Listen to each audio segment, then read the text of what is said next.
Next topic, इसके previous में हम लोगों ने स्टडी किया explanation of the dia, para and ferromagnet according to their या on the basis of their magnetisation and other definition जो थी।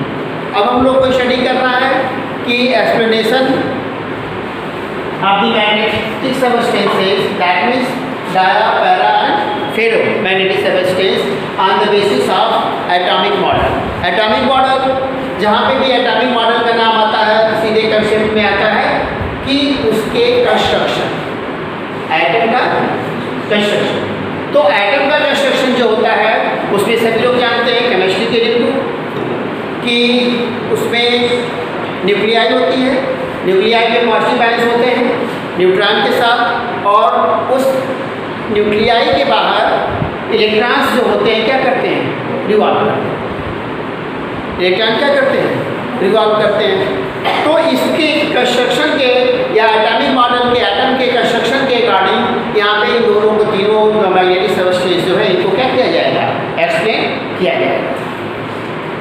तो इसमें होता है जैसे फर्स्ट है ये एटम के न्यूक्लियाई है। न्यूक्लियाई में क्या होगा, न्यूट्रॉन होगा और प्रोटॉन होगा जो कि यहाँ पे फिक्स होते हैं, और इसके बाहर ऑर्बिट में इलेक्ट्रॉन क्या करते हैं, रिवॉल्व करते रहते हैं।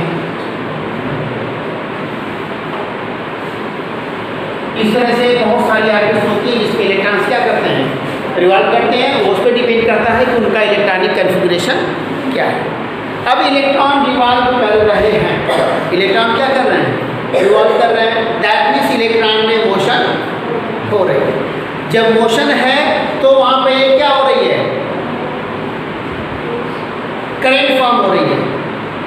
करंट फॉर्म नहीं, करंट का मतलब ये नहीं इलेक्ट्रिक करंट से नहीं है, करंट का मतलब उनका फ्लो कंटिन्यूअस बन रहा है, जिसके ड्यू टू ये क्या बन रहा है, उसमें एक लूप फॉर्म हो रहा है। क्या हो रहा है, एक लूप फॉर्म हो रहा है, उस लूप में करंट का फ्लो या इलेक्ट्रॉन का मोशन हो रहा है, तो इलेक्ट्रॉन का फ्लो हो रहा है। तो कंटिन्यूसली इलेक्ट्रॉन उसमें क्या कर रहे हैं, मूव कर रहे हैं। तो जब इलेक्ट्रॉन कंटिन्यूसली मूव कर रहे हैं तो वो लूप की तरह, मैग्नेटिक लूप या कॉइल की तरह बिहेव करेगा। और जैसे ही ये मैग्नेटिक लूप या कॉइल का नाम लेंगे हम, तो वो क्या होगा, as a tiny bar magnet की तरह से बिहेव करना शुरू कर देगा। ठीक, जब वो टीनी बार मैग्नेट की तरह से बिहेव कर रहा है तो वो अब पे भी क्या हो गया, एक मैग्नेटिक फील्ड क्रिएट हो रही है, वहाँ पे भी क्या हो रही है, एक मैग्नेटिक फील्ड क्रिएट हो रही है। अब उस फील्ड के ड्यू टू जो इनके कंस्ट्रक्शन होते हैं उस मैग्नेटिक सबस्टेंस के, डाया, फेरो और मैग्नेटिक। अब देखिए इलेक्ट्रॉन जो है मूव करते हैं, अपने ऑर्बिट में मूव करते हैं, ऑर्बिट में मूव करते हैं, उसके साथ साथ अपने एक्सिस पे वो रिवॉल्व भी करते हैं। वो क्या करते हैं, एक तो ऐसे मूव करते हैं ऑर्बिटल, और क्या करते हैं इस तरह से भी अपने एक्सिस पे वो क्या स्पिन करते हैं। तो इसके ड्यू टू यहाँ पे दो फील्ड क्रिएट होती है। यहाँ पे क्या होती है, दो फील्ड क्रिएट होती है, दो जगह है तो दोनों जगह फील्ड क्रिएट हो रही है। एक तो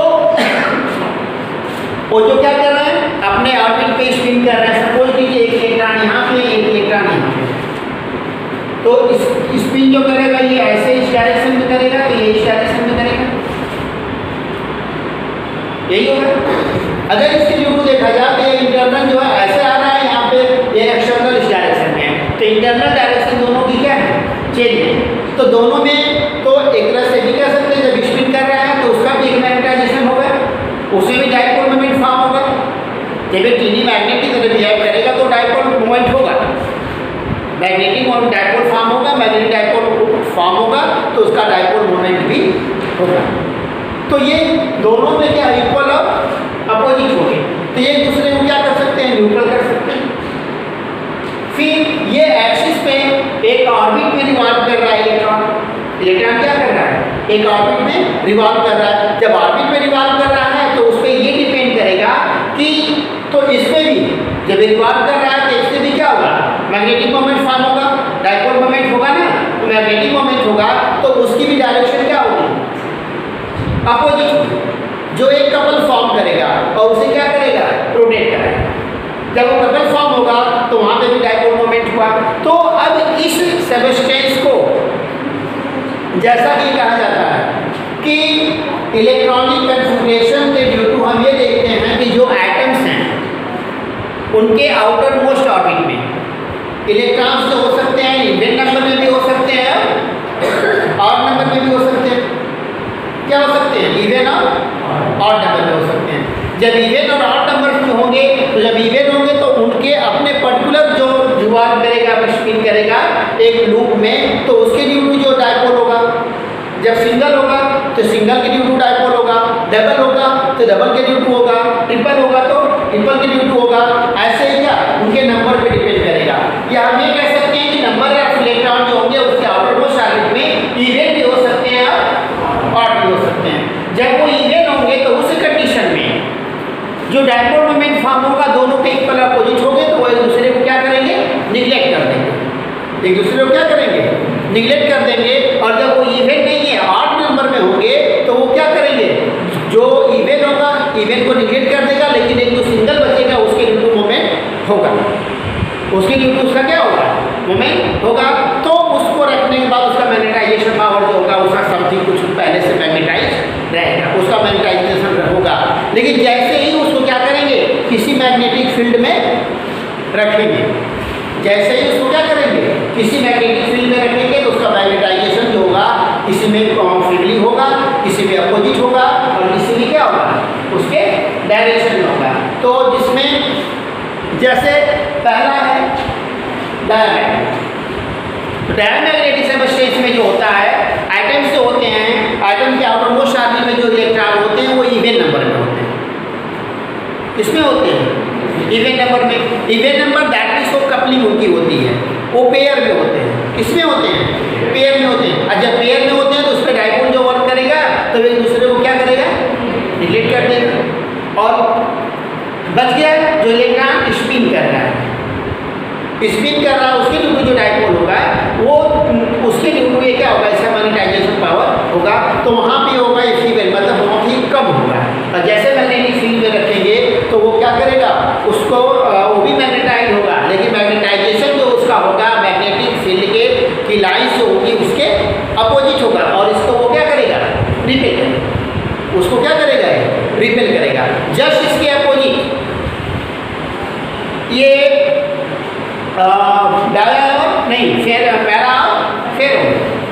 पैरा में जो नंबर ऑफ इलेक्ट्रॉन्स होंगे आउटर मोस्ट शेल में वो इवन नंबर में नहीं होंगे, दैट मींस कपल के फॉर्म में नहीं होंगे। उसमें कोई फ्री होगा तो उसमें भी उस पर डिपेंड करेगा कितने हैं कितने नहीं हैं। तो वहाँ पे मैग्नेटाइजेशन इसका होगा।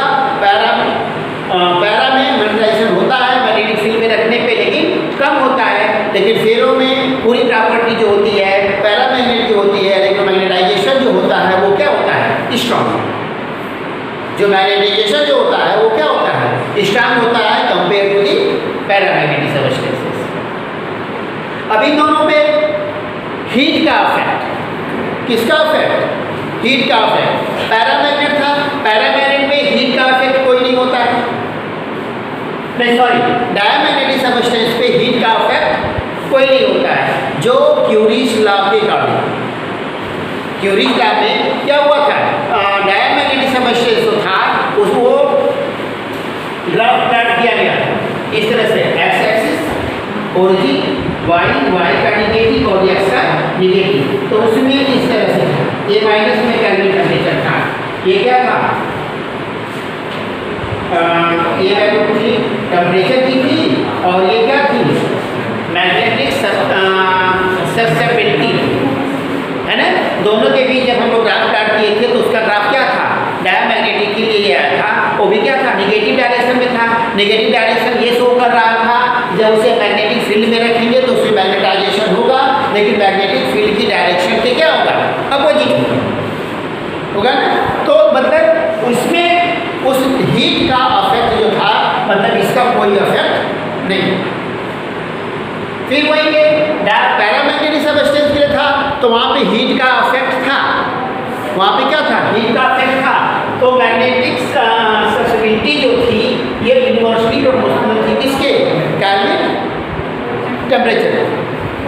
क्या नहीं, केल्विन टेम्परेचर जो क्यूरी कांस्टेंट था, जो सी की वैल्यू थी, अगर इसी को किया गया तो HCM is equal to C upon T.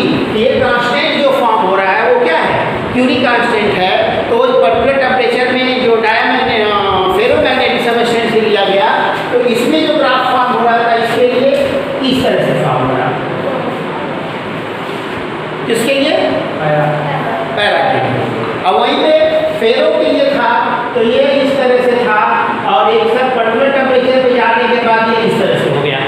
तो ये पर्टिकुलर टेम्परेचर जो था यही टेम्परेचर था, इसे क्या कहा गया था, क्यूरी टेम्परेचर कहा गया। क्रिटिकल टेम्परेचर जो मैंने पहले नाम दिया था वो क्या है, क्यूरी टेम्परेचर है। यहाँ तक इस टेम्परेचर तक वो as a ferromagnetic substance behave करता है। इसके बाद इस टेम्परेचर के बाद वो क्या करेगा, as a paramagnetic substance behave करना शुरू करेगा। दैट मीन्स पैरामैग्नेटिक और फेरोमैग्नेटिक में क्या है, जो भी प्रॉपर्टी है, फेरोमैग्नेटिक सबस्टेंस की प्रॉपर्टी जो है वो वीक है, पैरा की जो है वीक है, और फेरोमैग्नेटिक सबस्टेंस की प्रॉपर्टी जो है पैरा की गार्डियन क्या है, वो स्ट्रॉन्ग है। इसमें टेम्परेचर के लिए जो था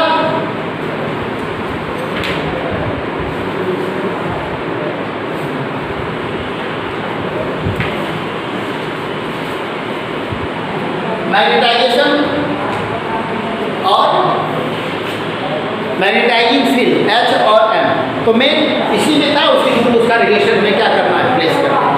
अब उसमें उनके जो पैरामैग्नेटिक सबस्टेंस होते हैं, जो पैरामैग्नेटिक सबस्टेंस होते हैं, तो जो भी इलेक्ट्रॉन्स होते हैं इस तरह से एक पर्टिकुलर डायरेक्शन में नहीं, ये डिफरेंट डायरेक्शन में ऐसे फॉर्म रहते हैं।